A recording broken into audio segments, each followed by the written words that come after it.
আমি কথা দিয়ে কথা রেখেছি, শয়তান আসেনি তো ফিরে। আমি শয়তান তাড়ানোর গল্প লিখেছি আমার সারাটি জীবন ধরে। আমি অন্ধকারে মোমবাতি জ্বালিয়েছি, তবুও পাইনি ভূতের খোঁজ। আমি ভূতের অপেক্ষায় ছিলাম, ভূত নিজেই হয়েছিল নিখোঁজ। শয়তান ধরার গর্জন, পৃষ্ঠা নাম্বার 14।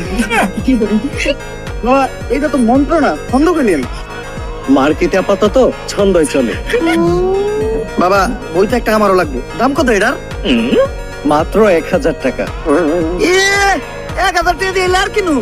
1000 টাকা হাতে নিয়ে ভূতের ডাক দিলে ভূত নিজেই চালতে লেগে পড়বো। 1000 টাকা দিয়ে বইয়ের দাম, এই বইয়ের বিশেষত্ব কি? এই বইটা আমি আমার নিজ হাতে লিখেছি। দেখি আপেলে এত খারাপ। দেখি বইয়ের প্রথম পৃষ্ঠায় কি লেখা? মানুষকে ভোদাই বানানোর 100টি উপায়। 1000 টাকা দিয়ে 120টার এই বইটি নেন আর ঠাস করে ভোদাই হয়ে